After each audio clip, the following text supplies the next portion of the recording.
9.2টা আলোচনা করার জন্য বা করার আগে আমাদের ক্লাস 10-এর যে সমান্তর ছিল কেমন, ওই সমান্তর প্রগতির ধারণাটা আমাদের একটু লাগবে, বুঝছো তো?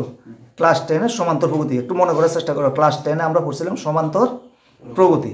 সমান্তর প্রগতি বলতে আমরা কি বুঝি এটা একটু বুঝতে হইব।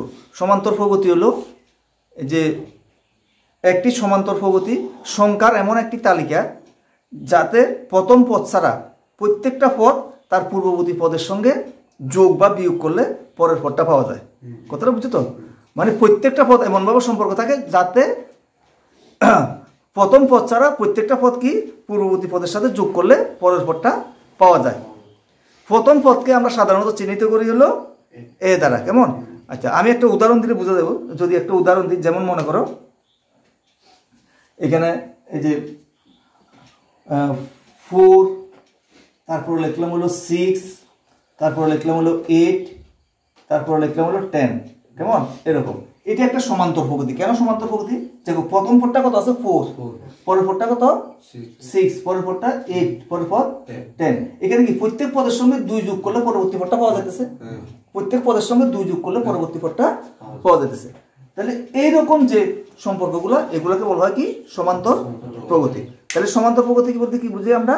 তাহলে সমান্তর প্রগতি সংখ্যার এমন একটি তালিকা যাতে প্রথম পদ ছাড়া প্রত্যেকটি পদ তার পূর্ববর্তী পদের সঙ্গে একটি নির্দিষ্ট সংখ্যা যোগ করলে পাওয়া যায়, কেমন?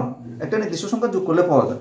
তো সবসময় আমরা যোগ করতে পারবো না, যোগ বা বিয়োগ করলে আমরা পরবর্তী পদটা পেতে পারি, কেমন?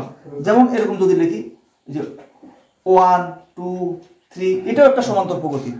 এটাও একটা সমান্তর প্রগতি, কারণ এখানে 1 যোগ করলে পরবর্তী সংখ্যাটা পাওয়া যাচ্ছে, কেমন?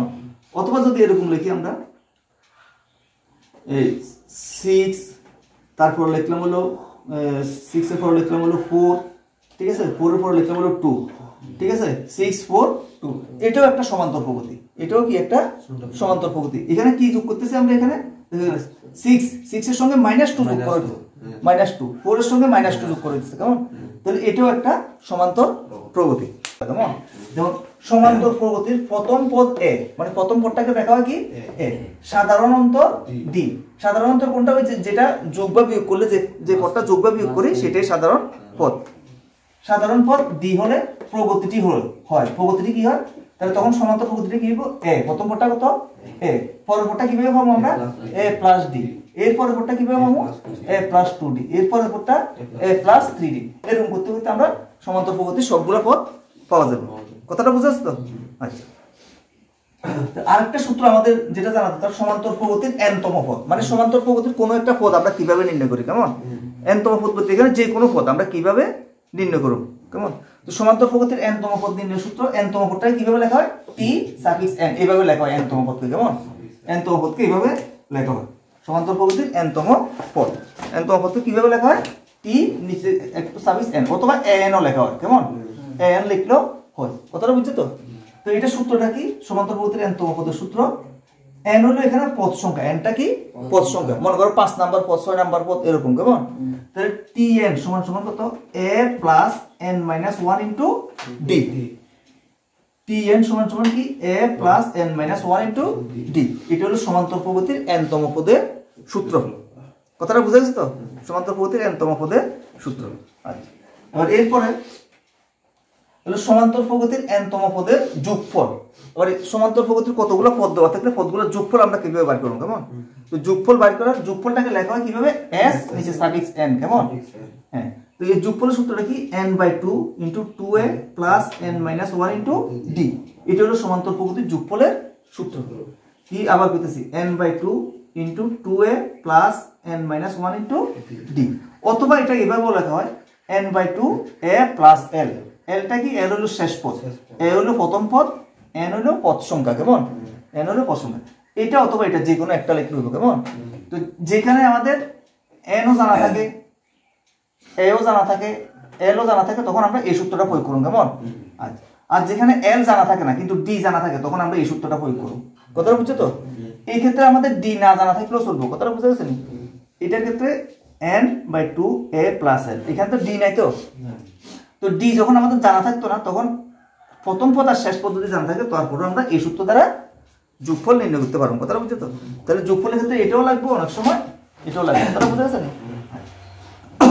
এবার এরপর হলো ডি নির্ণয়ের সূত্র, সমান্তর পদ্ধতি ডি। ডি মানে কি? সাধারণ অন্তর। ডি মানে হলো সাধারণ অন্তর। সাধারণ অন্তর আমরা কিভাবে নির্ণয় করব? কেমন?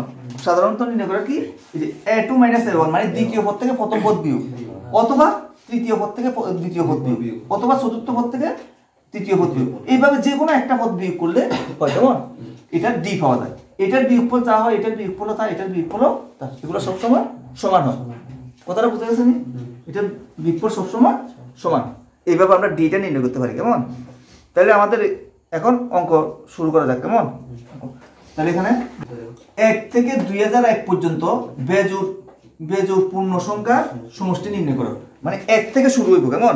1 থেকে শুরু করে একদম 2001 পর্যন্ত যতগুলো বেজোড় সংখ্যা আছে, তাদের সমষ্টি মানে যোগফল, তাদের কি বের করতে হইব? যোগফল। কথাটা বুঝা গেছে তো? তাহলে যোগফল বাইর করার জন্য আমাদের যোগফলের সূত্রটা কি আছে? যোগফলের সূত্রটা n আছে, a আছে, তারপর d আছে, কেমন? এগুলো জানতে হবে আমাদের। তাহলে এখানে দেখো, এখানে আমাদের a জানা আছে। এটা কি?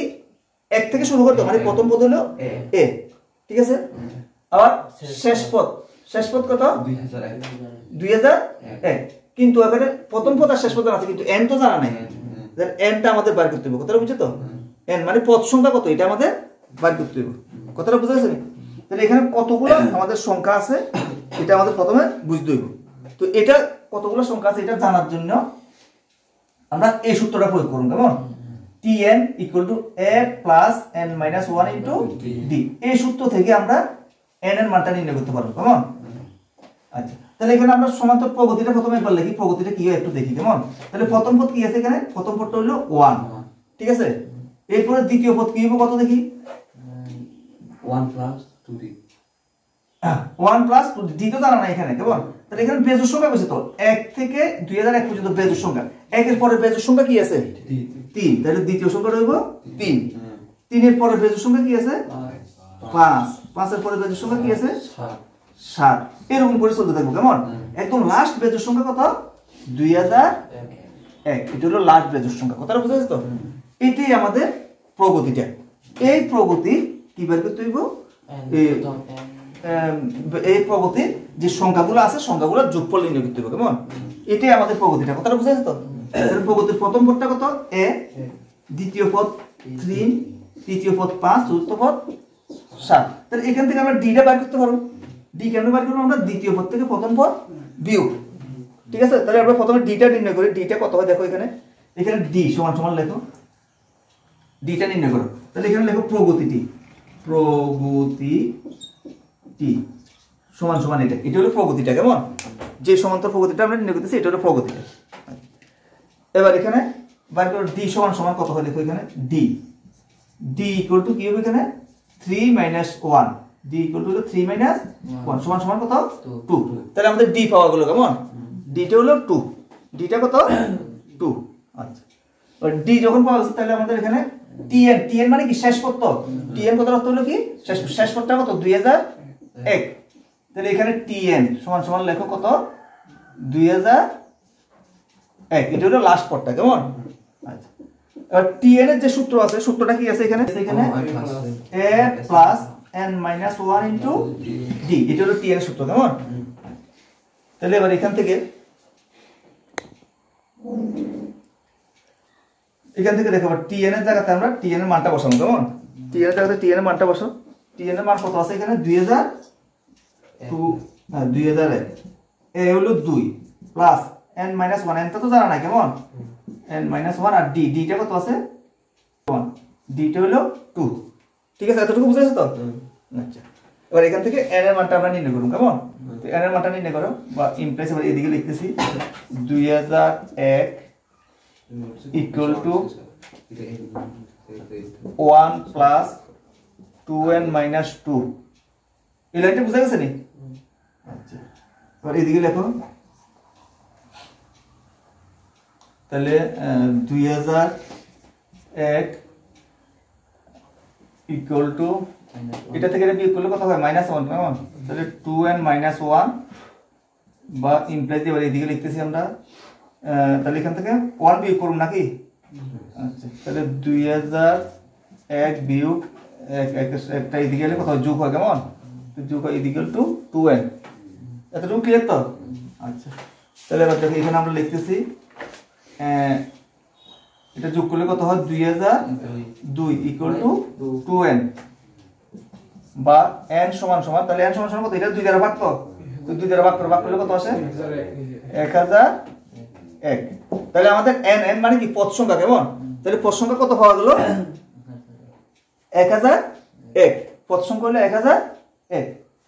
তাহলে যোগফল আমরা কোন সূত্র দ্বারা করব, এটা দ্বারাও করতে পারি অথবা এটা দ্বারাও করতে পারি, কেমন?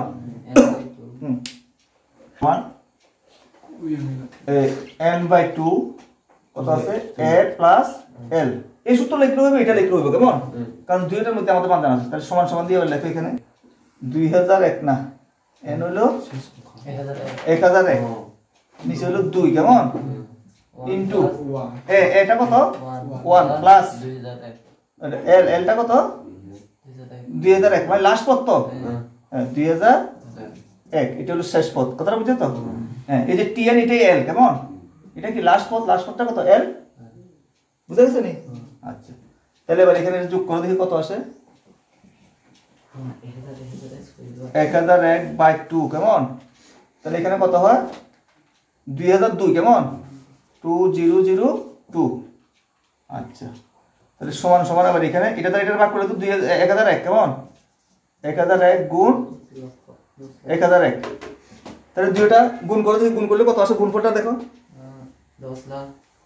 তাহলে কত 100, তারপরে কত আসে 2001, এটাই আমাদের অ্যান্সার।